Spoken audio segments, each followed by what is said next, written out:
Amigas y amigos, les saluda Francisco Darmendrail, periodista, investigador en historia. Eh, bueno, voy a iniciar este ciclo de ponencia, ¿no es cierto?, en el marco de la crisis del Beagle. En primer lugar, quiero agradecer a la Biblioteca Municipal de Concepción, a su director, profesor Boris Márquez, así como también quienes nos están viendo en esta transmisión con el fin de compartir con ustedes este importante tema. En primer lugar, voy a exponer, ¿no es cierto?, en la primera tanda sobre los antecedentes históricos que rodean al conflicto del canal Beagle. Para ello voy a compartir pantalla.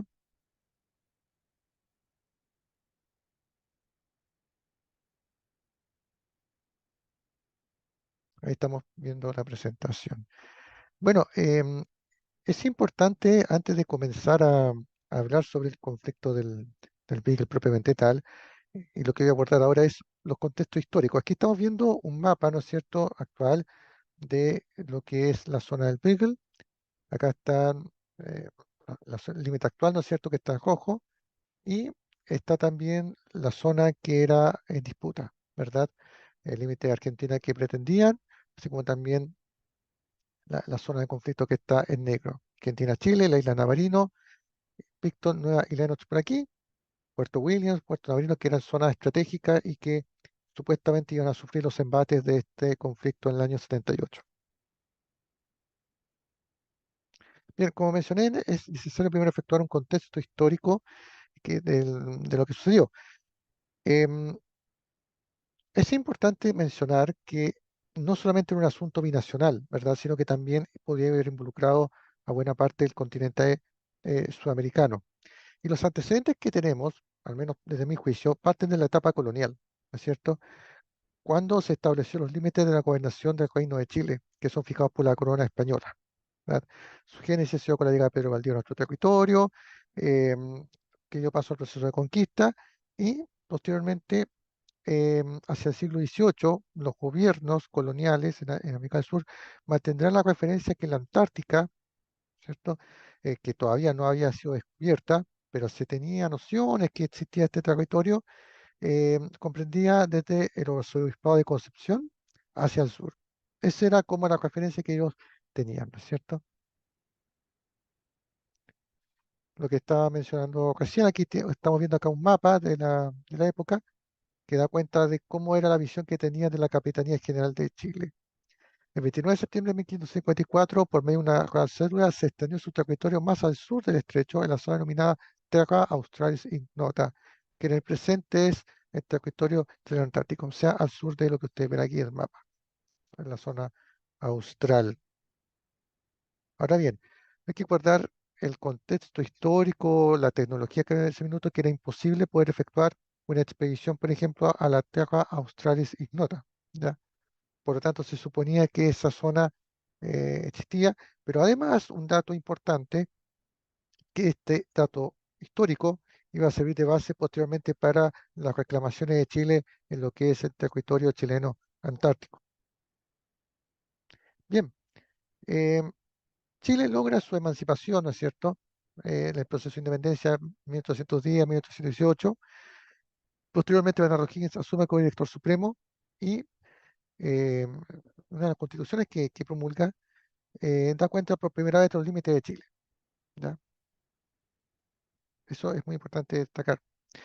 Pero resulta que los- las delimitaciones que da son bastante vagas, ¿no es cierto? Por ejemplo, estoy citando acá el artículo 3 dice que el territorio de Chile conoce por límites naturales al sur del Cabo de Hornos, al norte del Pueblo de Atacama, al oriente de los Andes, al occidente del Mar del Pacífico. Le pertenecen las islas del archipiélago de Chiloé, Mocha, Juan Fernández, entre otras. Pero era como mencioné, muy vago lo que estaba mencionando. Pero la situación empieza a cambiar con el gobierno de Manuel Bulnes, quien se mostró muy interesado en ejercer soberanía plena en lo que era la zona austral del país, porque ya se están dando algunos problemas con Argentina, ¿no es cierto? Ustedes ya vieron el mapa, una zona estratégica, rica en recursos naturales, canal de conexión entre el Pacífico y el Atlántico. En ese minuto no existía el canal de Panamá. Finalmente, el presidente Manuel Bulnes encomienda a Domingo Espiñeira, que era intendente de Chiloé, la misión de efectuar una exploración a las tierras magallánicas. Para ello ejecutó la elaboración de una goleta, la Ancud, ¿no es cierto? Que hay una maqueta de la goleta en el Museo Histórico Nacional, por si alguien la quiere conocer, y se convocó una tripulación especialista en la materia para efectuar esta expedición. Y así entonces la goleta parte de Chiloé, aproximadamente el viaje dura unos 4 meses, y con el clima que ustedes comprenderán bastante complejo, y finalmente llegan al estrecho de Magallanes. En este sentido, toman posesión del estrecho el 21 de septiembre de 1843 y se procede a la construcción del fuerte Bulnes. Imagen que ustedes están viendo ahí, que es un dibujo de la época que muestra el plano de lo que es el fuerte Bulnes. Actualmente existe una réplica del fuerte, no es el original, pero de todas maneras esta réplica está bien diseñada, como pudo haber sido el fuerte en su minuto. Como les mencioné, el 21 de septiembre Chile toma posesión del estrecho. El capitán Juan Guillermos, a bordo de la goleta Cut, realiza este simbólico acto. Ustedes lo que están viendo aquí es una fotografía, o mejor dicho, un daguerrotipo del acontecimiento, pero no, la verdad es una recreación, ya no es que sea el momento exacto. Ellos efectúan este acto simbólico, pero posteriormente vuelven a repetir el hecho para efecto de dejar evidencia. Por eso tomaron esta fotografía, dejar evidencia de este acontecimiento.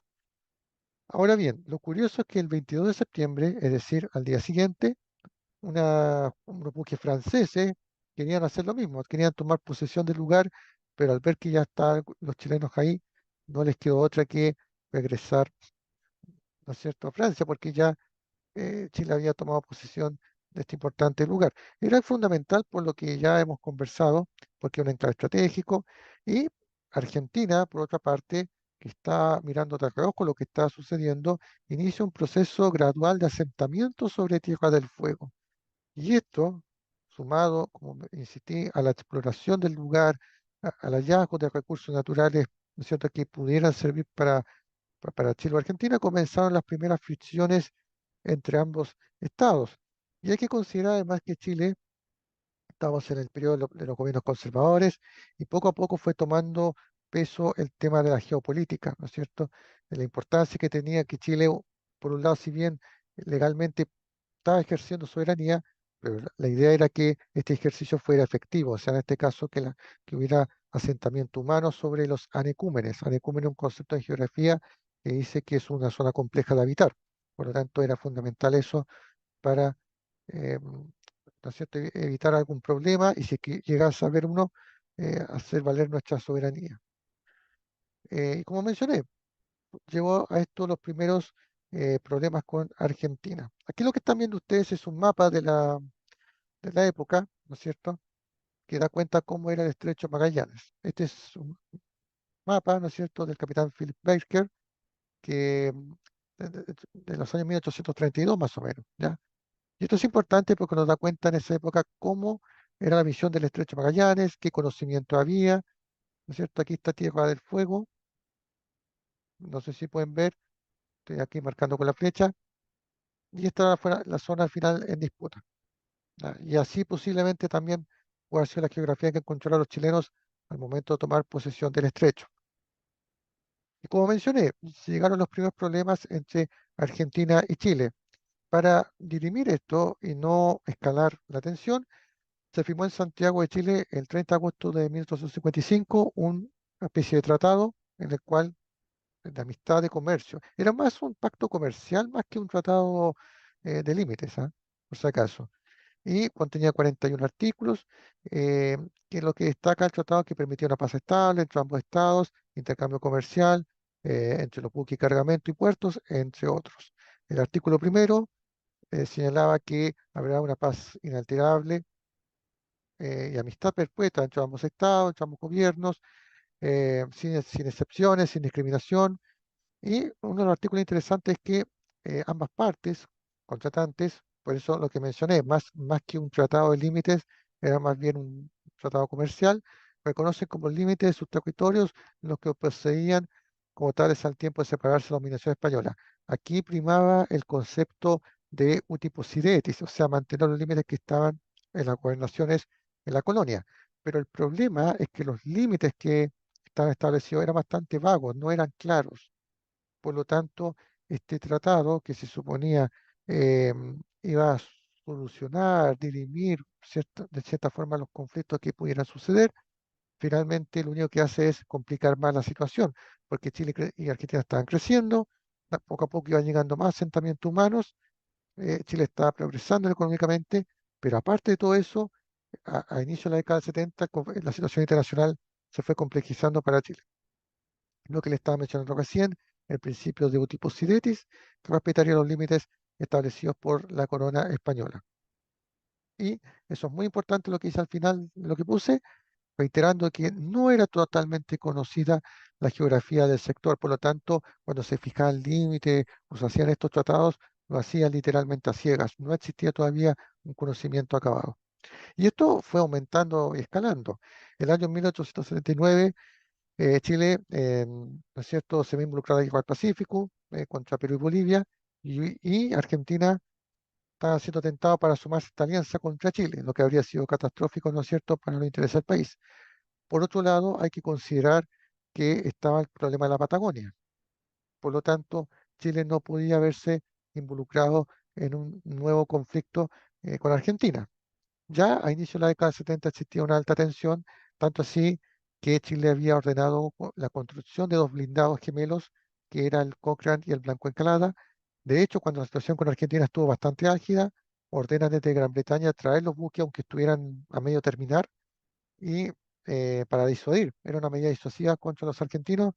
Cuando ya la situación se calmó, los buques regresaron a Gran Bretaña, los astilleros ingleses, para ser terminados, para que ustedes vean el nivel de tensión que había entre ambos estados.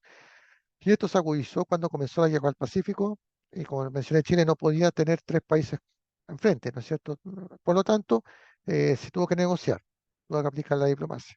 Y así entonces surge el Tratado de Chile y Argentina firmado el 23 de julio de 1881 y tenía como objetivo justamente dirimir, solucionar los problemas que existían entre ambos estados y buscar una solución por medio de un arbitraje. No obstante, este tratado, lejos de ser la solución final para todos los problemas, resultó ser justamente el germen, el inicio de nuevos problemas entre ambos estados. Este tratado, ¿no es cierto?, fue suscrito en Buenos Aires el 23 de julio del 81, como mencioné, por el ministro de Relaciones Exteriores de la Nación Trasandina, doctor Bernardo de Irigoyen, y Francisco Echevarría, cónsul general de Chile en el país trasandino. Aquí estamos viendo un extracto del artículo primero que establecía los límites de Chile y Argentina. Para los 50, Corea de los Andes, la línea fronteriza colocará esa extensión por las cumbres más elevadas de dichas cordilleras que dividían las aguas. Por si acaso está con la ortografía de la época, ¿verdad?, por si notan alguna extrañeza. Cordilleras que dividen las aguas y pasará por entre las vertientes que se desprenden de un lado a otro. Las dificultades que podían suscitarse por la existencia de ciertos valles formados por la bifurcación de la cordillera, en que no se aclara la línea divisoria de las aguas, serán resueltas amistosamente por peritos nombrados por cada una de las partes. Y en caso de, se designaría un tercer perito designado por ambos gobiernos. Este mapa ya de finales del siglo XIX muestra ya con más claridad las proporciones de acuerdo que se llegaron con la cuestión chileno-argentina del 81. Este mapa fue elaborado por Carlos Prieto, este es el sitio de Memoria Chilena, por si alguien lo quiere descargar. Y aquí usted ve la Tierra del Fuego, ya dividida entre Chile y Argentina. Aquí está la isla Navarino, acá se aprecia la gesta Víctor Noé Lennox, que nos traerán dolores de cabeza, ¿no es cierto?, para lo que viene después. Este debe ser uno de los primeros mapas ya más claros, ¿verdad? Que muestra justamente una mejor delimitación entre Chile y Argentina. Divisoria de las aguas, la cordillera, ¿no es cierto? Aquí ya la Patagonia propiamente trasandino. Nunca fue 100% chileno, ¿ah? Nunca la Patagonia fue 100% nacional. Estaba en disputa con Argentina y bueno, no hubo otra alternativa para evitar un conflicto mayor, como ya les mencioné. Y esta carta, mapa, es bastante claro respecto a los límites. Pero aún así, eh, la situación no tendría fin, todo lo contrario, ya que el estrecho de Magallanes se transformó en una importante fuente de recursos y el canal de comunicación entre el Atlántico y el Pacífico. Ya en ese minuto Argentina tenía el concepto claro, al menos a nivel de Estado, que Argentina tenía que ser un país bioceánico. Por lo tanto, bajo esa premisa, como no quedó resuelto totalmente el tema en esta zona, por lo tanto, los problemas continuaron. Siguiendo con este tratado de 1881, estoy citando solamente algunos artículos, se da cuenta justamente de lo que les mencioné del asunto de Tierra del Fuego, se trazó una línea que partía del denominado Cabo del Espíritu Santo, latitud 52 grados, 40 minutos, hasta el meridiano occidental de Greenwich. Se dividió de esta manera en chileno y argentino, ustedes ya lo vieron. Y bueno, en resumen fue eso. Pero la verdad las cosas, como ya les mencioné, hubo escasa precisión sobre las islas islotes que pertenecen a los respectivos estados y esto generaría nuevos problemas limítrofes con Argentina, específicamente las islas Nueva, Picton y Lennox, que según el tratado del 81 se entendían que era a favor de Chile, así como el sur de Tierra del Fuego. Y los argentinos, por supuesto, no lo tomaron muy bien y de hecho se dio la situación de que Argentina en esos años ya estaba publicando mapas con las islas Pecto y Lennox como argentino, incluso incorporando buena parte de Tierra del Fuego. Voy a retroceder un par de láminas para que se hagan una idea. Es como si ellos publicaban son argentinas las islas Nueva Pistola y Lennox, incluso buena parte de Tierra del Fuego como parte argentina, más allá de los límites que se había fijado en esta carta, lo que obligó nuevamente a negociar y buscar nuevamente cómo poder resolver este problema, ¿no es cierto?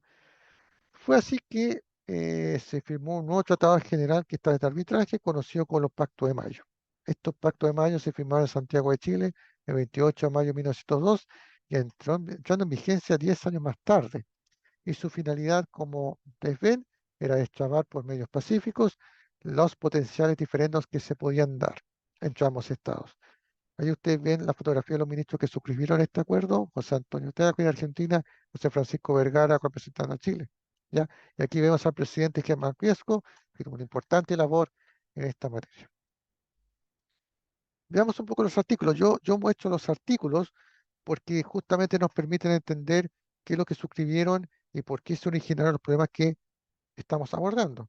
En el artículo quinto define que cualquiera de las partes podrá solicitar la intervención de un árbitro a quien corresponderá fijar compromisos, la época, lugar y formalidades del procedimiento, a cómo resolver todas las dificultades procesales que pudieran surgir en el curso del debate. ¿Ya? Se destaca también que este árbitro decidirá su sentencia conforme al derecho internacional vigente, entonces, con fundamento y todo lo que eso conlleva. Y así también el árbitro propondrá la sentencia a los plazos de ejecución del mismo. O sea, si hubiera un fallo, por ejemplo, no era inmediato, podían esperar 10 años, 20 años, en fin.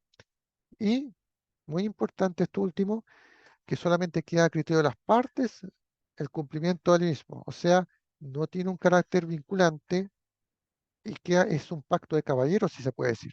Por lo tanto, solamente el honor era lo que primaba en este caso para el cumplimiento del respectivo fallo. Y justamente ese artículo fue lo que generó el entredicho posteriormente la crisis del Beagle. Y se cita, artículo 13. La sentencia es inapelable y su cumplimiento está confiado al honor de las naciones signatarias de este pacto. Se admitirá un recurso de revisión ante el árbitro, pero siempre no va a ser vinculante. Por lo tanto, si Chile no era un fallo desfavorable, claro, no lo iba a respetar y Argentina viceversa. Por lo tanto, esto generó una suerte, como si se puede decir, una bomba de tiempo, ¿no es cierto? En el sentido de que si no se resolvía esto por las buenas, probablemente terminaría siendo por las malas. Obviamente no era llegar a eso. Aquí ustedes ven una foto icónica de esto, ¿ah? El abrazo al estrecho entre el presidente Federico Cáceres y su homólogo argentino Julio Roca. Esto se dio el 15 de febrero de 1899. De hecho, 100 años después, el año 1999, los entonces presidentes de Chile, Eduardo Frei Ruiz-Tagle, Carlos Saúl Menem, efectuaron algo similar. Recrearon, ¿no es cierto?, el abrazo al estrecho, obviamente una situación mucho mejor en relaciones diplomáticas que en ese minuto. A mi juicio esto más bien fue un apretón de manos, fue algo simbólico, pero la verdad es que no resolvió los problemas que habían en ese minuto. Pero al menos sirvió para distender un poco el ambiente y no aumentar la tensión entre Chile y Argentina.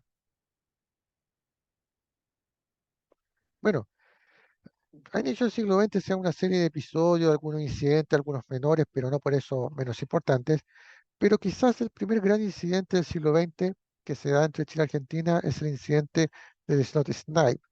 El primero del año 58, la Armada de Chile inauguró un faro en el islote Snipe, que se encontraba, como ustedes ven ahí, en la isla Navarino, en el canal Beagle de Tierra del Fuego. ¿Ya?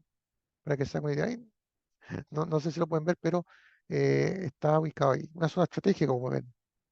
Por ahí entran los buques. En la inauguración participó el patrullero Alien Tour sobre la baliza ciega levantada por el transporte Micalvi el 12 de enero del año citado.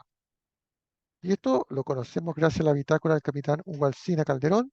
De hecho, ustedes pueden ver ahí en el PPT el enlace donde saqué esta información de la revista Marina. Y gracias al testimonio de este capitán se pudo conocer en detalle sobre este incidente. Este acto, ¿no es cierto?, del faro provocó inmediata reacción por parte de la otra Sandino, que pasó más allá de una mera protesta formal. El jueves 8 de mayo, este faro es derribado por el patrullero guaraní de la Armada Argentina como una represalia. Y así entonces instalan uno similar que venía del departamento de Ushuaia, Tierra del Fuego. Ante esta situación, la Armada chilena toma diversas decisiones. Que el capitán de corbeta Huacín expresó que se trató de accidente producto de un sobrevuelo del almirante Jacobo Newman. Entonces aquí traigo una cita de este capitán, la que ustedes ven ahí. La orden del almirante los hizo esperar, el patrullero Ventur debía zarpar a la brevedad, con los medios necesarios disponibles para retirar el faro argentino, tarea que debía cumplir cualquiera que fueran las consecuencias o la resistencia que pudiera encontrar. Siguiendo el testimonio del capitán Alsina, las fragatas lograron acercarse unos 3.000 metros hacia ellos, lo que alertó a los tripulantes nacionales. De esta forma, Alsina ordena liberar al buzo y prepararse para una eventual retirada, pues si bien la premisa era resistir, el armamento que contaban los buques argentinos era mucho mayor que el que tenían los chilenos, por lo tanto era imposible una defensa. Pero Alsina ordena tocar tres pitazos que significaba reunión, señal que escucharon su contraparte y creyeron que se contextualizaba una usual señal de la zona, a lo que contestaron. Y finalmente la flota argentina se alejó de la zona y los chilenos pudieron proseguir el cometido. O sea, más allá de que este final afortunadamente no tuvo consecuencias bélicas, dejó en claro que era altamente probable que pudiera suceder otro incidente de mayor magnitud que de alguna forma pudiera complicar, ¿no es cierto?, las relaciones entre Chile y Argentina. Y sin duda que esto marcó un precedente también en la forma en que tenían que afrontarse los incidentes. Bien, esto básicamente es una presentación breve con el fin de poder contextualizar sobre los antecedentes históricos que dan cuenta del conflicto del canal Beagle. ¿Ya? Es importante, ¿no es cierto?, dar cuenta de estos hechos para poder entender las siguientes ponencias que vienen sobre la crisis de este canal que tuvo su clímax en el año 1978, el año que vivimos en peligro y que pudo haber tenido un conflicto internacional serio. Pues bien, muchas gracias por su atención.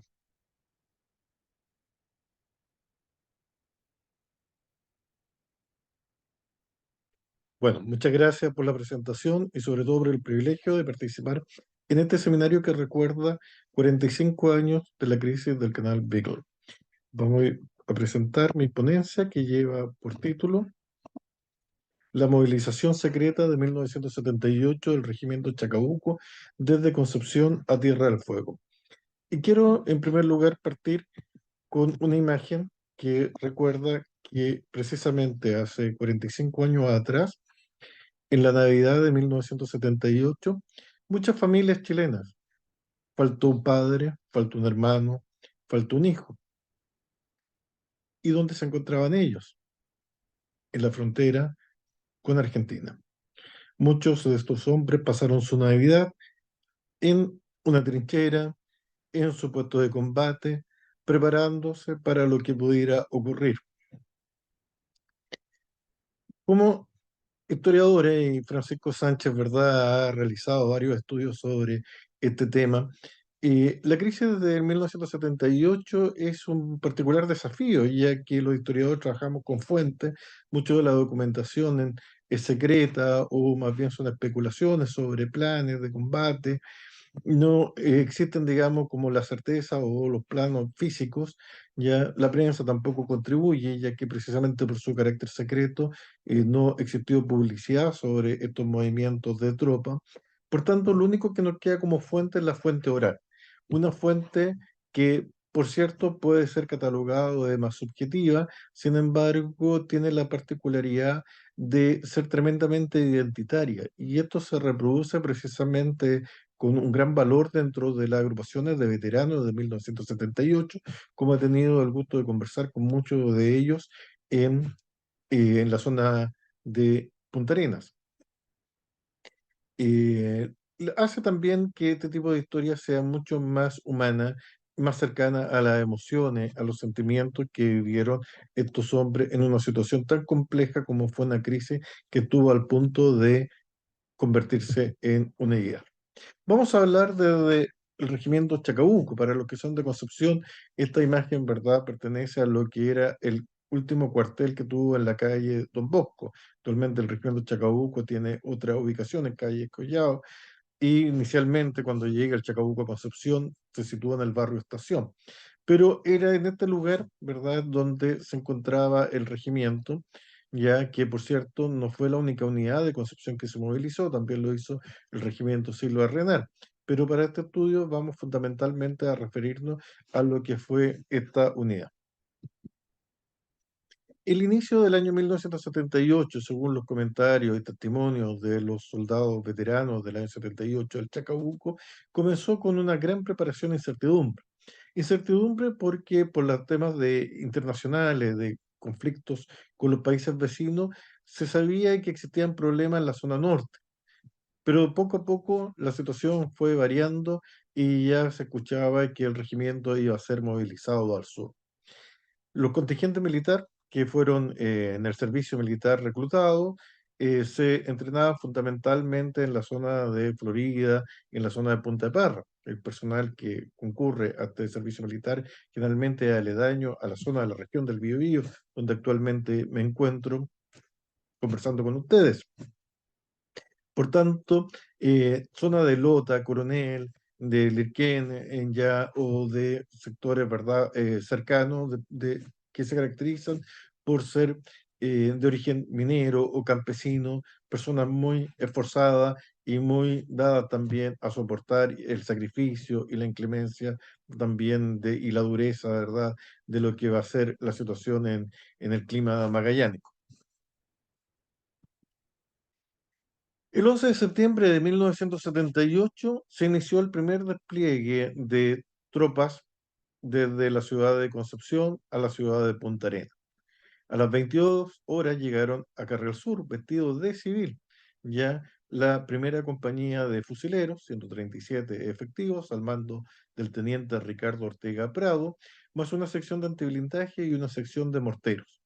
Llevaban, ¿verdad?, todo su equipamiento, ya en el avión, ya equipamiento personal me refiero, ya, y llegaron a la ciudad de Punta Arenas a las 2 de la madrugada, siendo conducido por el batallón logístico al regimiento Dragones.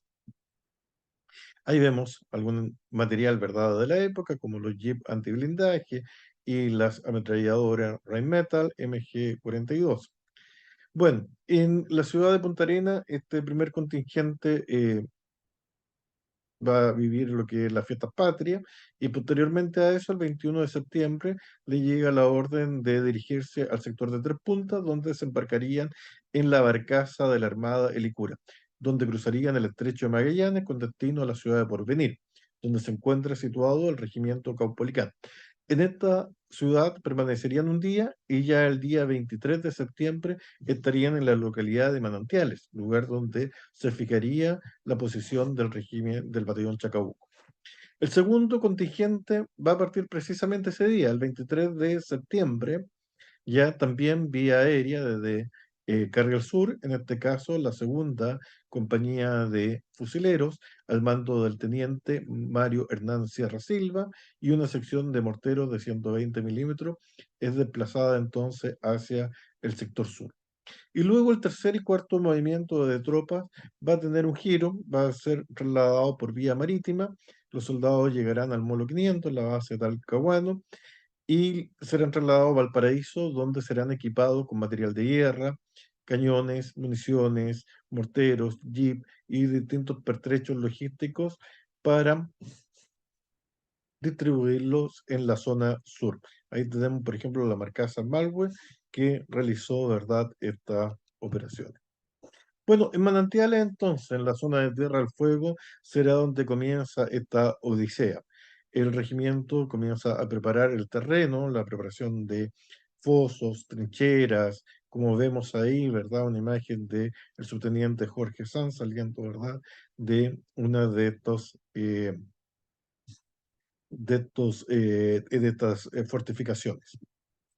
Y por supuesto que la instrucción que tenían en la zona del Estrecho de Magallanes era evitar cualquier desembarco argentino en esa zona. El comandante del batallón, el comandante Jaime García Zamorano, de quien los veteranos recuerdan con especial cariño y también reconocen un gran liderazgo, se encargó los primeros días de acantonar a todo el personal dentro de esta localidad de Manantiales, que en sí era un campamento de la NAP, construido en los años 50 y que había sido abandonado a principios del año 78. Esto permitía tener una infraestructura ya como gimnasio, casas, para poder ahí hacer casinos, instalaciones, dormitorios. Contaban además con luz eléctrica, gas de cañería, agua caliente, ya un gimnasio donde realizaban diversas actividades. Además, el comandante García se preocupó de abastecerse de pan ya desde el pueblo Cerro Sombrero y también de hacer ahí los correspondientes convenios para la atención sanitaria de todo el personal en el hospital de esta zona. Podríamos señalar que en ese sentido el regimiento Chacabuco se encontró en un lugar bastante eh, dotado de infraestructura. Sin embargo, tampoco hay que engañarse. Uno de los elementos, ¿verdad?, que los soldados también recuerdan era la carencia en lo que era el vestuario. Ya tal como recuerda el suboficial mayor Aldea, el vestuario de Issa era paupérrimo. No reunía ninguna condición para poder abrigarse y protegerse en las condiciones climáticas que imperaban en la zona. No podemos olvidar que el vestuario era el mismo que empleamos en la guarnición de Concepción. Pese a ello, la moral y la estadía en Manantiales, recuerdan ellos, siempre fue con la moral muy alta. Recuerdan que los oficiales siempre estuvieron preocupados de esta situación, de atender a los soldados, de ver su preocupación, de preocuparse que escribieran cartas a sus familiares. Y cuando el correo se hizo más lejano, más dificultoso, entonces se hicieron grabaciones de cassette que llegaban a las casas de sus familiares y luego lo devolvían con las voces, ¿verdad?, de sus seres queridos. Todo eso, por supuesto, que contribuyó a elevar la moral, además de luego de la actividad militar y de realizar, ¿verdad?, la guardia y la, ¿verdad?, diferentes actividades de régimen interno, se organizaban campeonatos de fútbol, campeonatos de naipe, de truco y de otros juegos que ayudaban mucho a despejar a los soldados de la mente, ¿verdad?, de la situación en que se encontraban.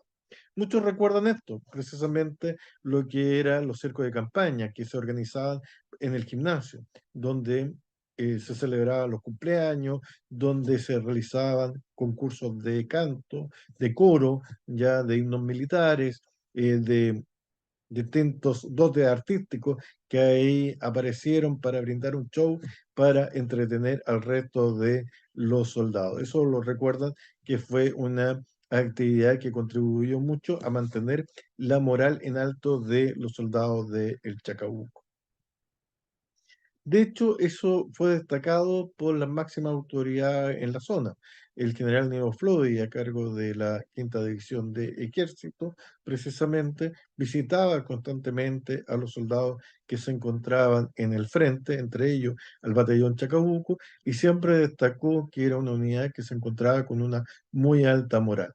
De hecho, como recuerda un testimonio que recojo del profesor Mauricio Rubilar en una entrevista que hizo al propio comandante Jaime García Zamorano por allá por octubre del 2018, dice que este comandante, que la llegada de oficiales de la Academia de Guerra permitió hacer una serie de mejoras e ingenios que permitieron generar, por así decirlo, ciertos blancos eh, engañoso o de sorpresa, ¿verdad? Utilizando el material que existía en la zona de NAP, de fierro y otros materiales para crear posiciones falsas de mortero, de nido de ametralladora, para confundir al enemigo. Dice el comandante Zamorano que el general Floyd lo felicitó por cómo estaba distribuido la defensa, y luego él le mostró que eso eran los señuelos y que los verdaderos armas de mortero y de ametralladora se encontraban situados en otro lugar. Por tanto, también es un elemento muy importante en la estrategia, lo que es el engaño. Bueno, los soldados del Chacabuco, como los soldados de muchos batallones, escuelas, de suboficiales que también se encontraba ahí, ya en la zona del frente, permanecieron esa diciembre del año 78 alerta, sobre todo en lo que podía ser una ofensiva que se sabía estaba programada entre el 19 y el 22 de diciembre. En aquel momento, entonces, los puestos avanzados de combate permanecieron en sus posiciones fijas ya, y desde ahí, ¿verdad?, recibían la alimentación con la orden de detener cualquier avance adversario. Pero hay que destacar un hecho en particular que el batallón Chacabuco lo tenía muy consciente y que estaba, ¿verdad?, dentro de la conciencia de todos los soldados. El batallón Chacabuco emula, ¿verdad?, uno de los hechos más heroicos en la historia militar chilena, como fue los héroes del combate de la Concepción.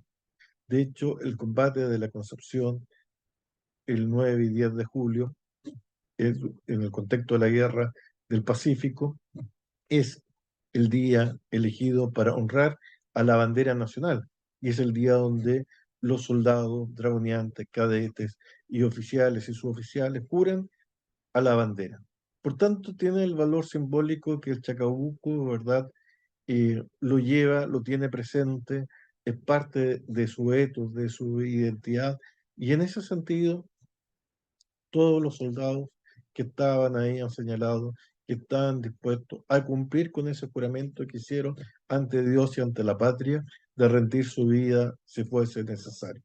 La misión era una sola: defender el territorio a quien tratara de entrar. Tenían los medios, ¿verdad? Tenían confianza en sus mandos, eh, las posiciones de combates se habían fortalecido, fortificado ya para diciembre del año 78, y por cierto, esto continuará por mucho tiempo más, ya, y luego, ¿verdad?, irán haciendo más, más ajuste a lo que es el plan de defensa de la ciudad, de las ciudades centrales de Punta Arenas.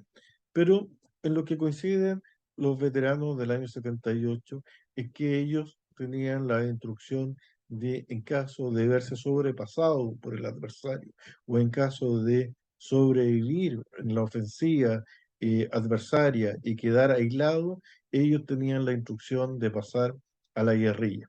Ellos lucían constantemente el corvo, símbolo, ¿verdad?, de la infantería chilena, yo diría más bien de lo que fue el soldado chileno en la guerra del Pacífico. Por tanto, con la instrucción que habían recibido acá en Concepción de guerra de guerrilla, ya estaban preparados para reagruparse y continuar la lucha y seguir combatiendo. Esto también está comprobado en las fuentes que señalan que en caso de un conflicto entre Chile y Argentina, esto hubiera sido un conflicto que se hubiera prolongado en el tiempo. Bueno, finalmente llegó la noche del 22 de diciembre, todos esperando que se produjera el desenlace, y al amanecer, cuando se descubrió que finalmente no iba a ocurrir una ofensiva en contra del territorio nacional, existió, lo señalan muchos de los veteranos, cierta frustración porque se habían preparado por mucho tiempo para ese momento y en cierta manera, ¿verdad? El sentir, ¿verdad?, que todo eso había sido, no en vano, pero sí no había llegado a a concretarse? Bueno, afortunadamente, dado que el resultado será que podamos establecer una relación pacífica, ¿verdad? Y llegar al Tratado de Paz y Amistad del año 1984. Sin embargo, ¿verdad? Para estos hombres, ¿verdad? Sintieron sentimientos encontrados, como me han señalado. Cierta alegría, pero también cierta frustración por los hechos. Bueno, eso fue lo que sucedió, ¿verdad?, para el batallón Chacabuco que se encontró en la zona Tierra del Fuego, en Manantiales. Repito, también se movilizó el grupo de artillería Silva Renar, el cual estuvo al otro lado del estrecho, en el Monte Aimo, ¿ya? Y fueron los representantes, ¿verdad?, de la ciudad de Concepción en esta crisis del Beagle. Muchas gracias.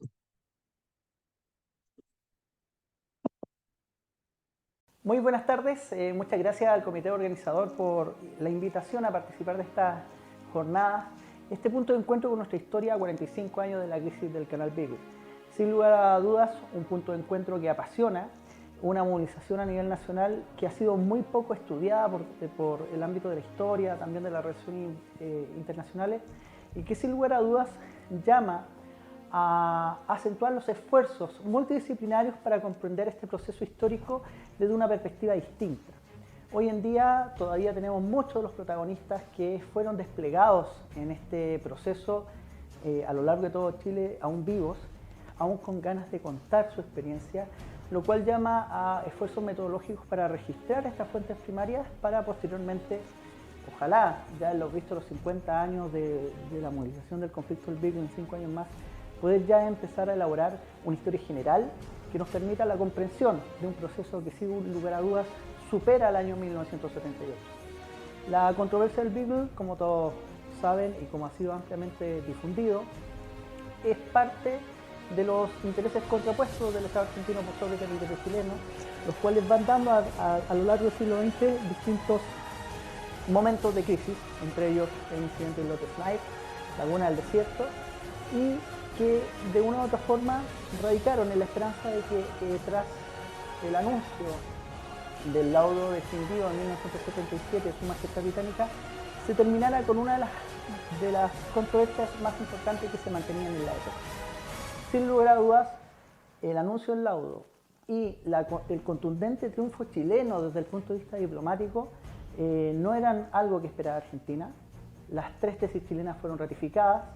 La soberanía sobre el Canal Beagle, las islas Picto, Nueva Helena y Roquerío adyacente y la proyección marítima fueron parte de un contundente triunfo diplomático chileno, lo cual tiene que ver con un largo trabajo que se había hecho por parte del derecho internacional y los juristas que participaron en dicho proceso.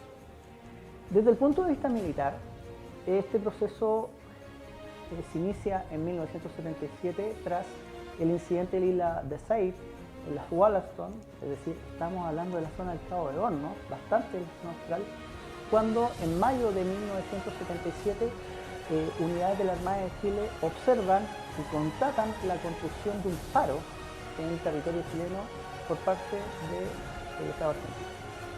Este incidente, que conllevó el despliegue de unidades del Cuerpo de Infantería Marina, específicamente del destacamento número 4 Cochrane, conllevó a tomar acciones claves, las cuales nos van dando a entender de qué manera este proceso supera el marco temporal que generalmente es analizado. Estas experiencias que asume el Cuerpo de Infantería Marina, la Armada y también la División Naval y también los diferentes servicios como el meteorológico, nos dan a entender de que la Armada tuvo un tiempo bastante amplio para no tan solo estudiar y comprender gran parte de esta geografía que ya era parte de su acervo operacional, sino también desde un punto de vista de la defensa, que era ya no tan solo una teoría, sino también una opción que se estaba concretando en aquel año 1977.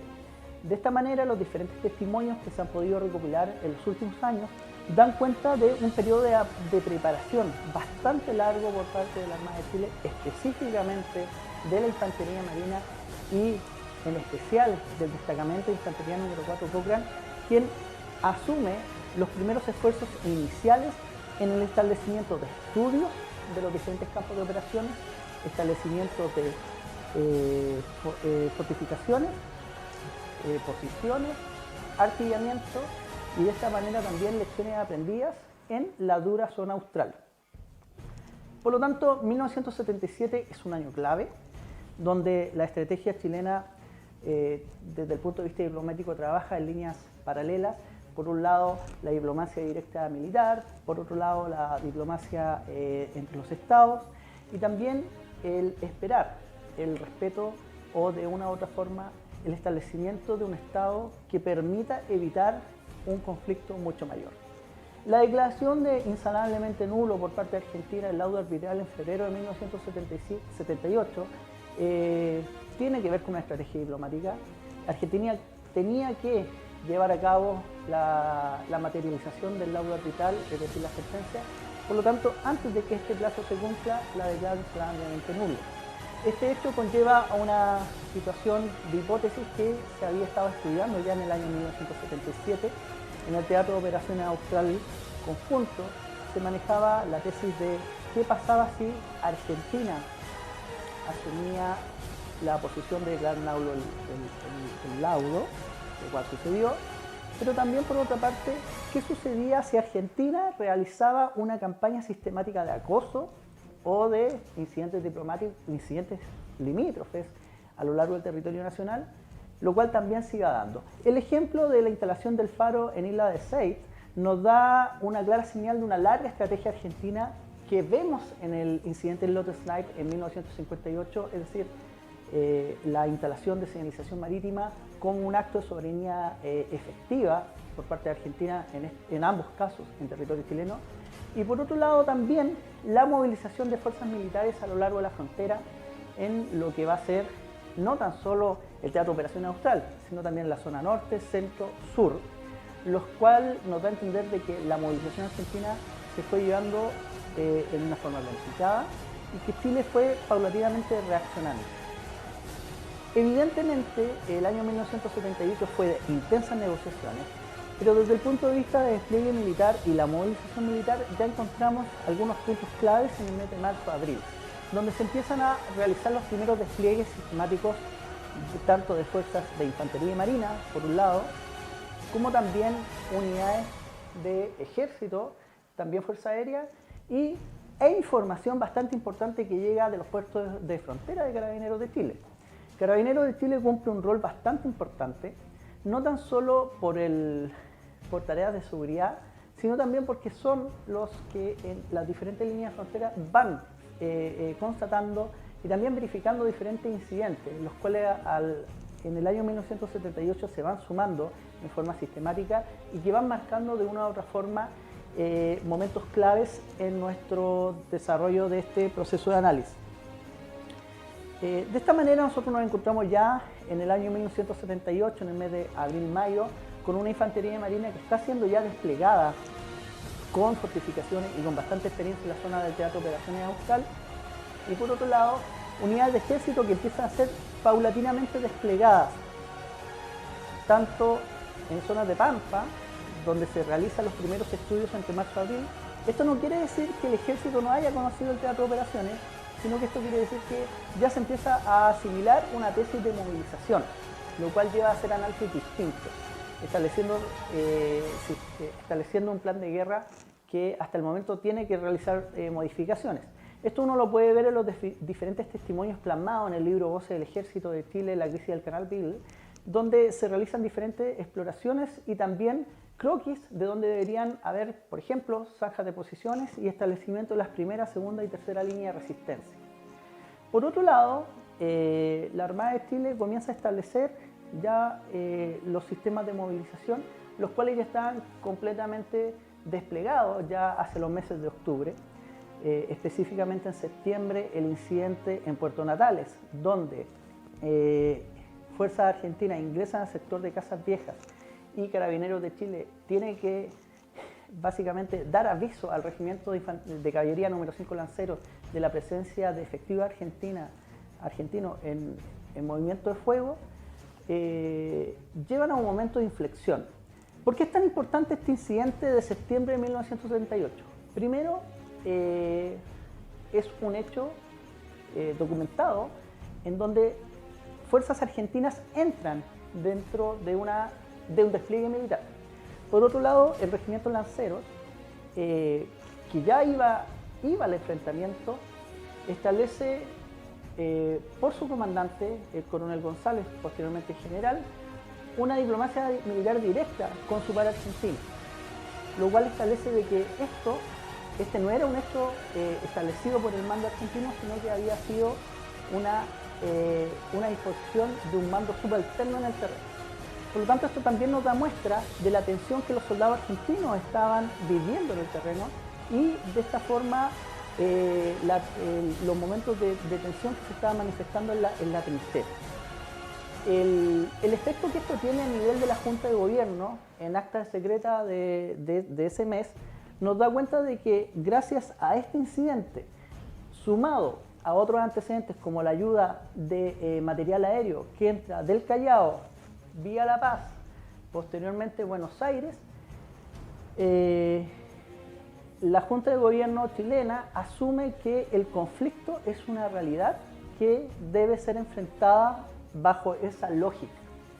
Esto conlleva que el último gran despliegue o el despliegue masivo de septiembre a noviembre de 1978 crea la necesidad de un gran desplazamiento logístico, el establecimiento de distintos núcleos y el fortalecimiento o creación de líneas defensivas ya en el terreno, ya en este último trimestre de 1978.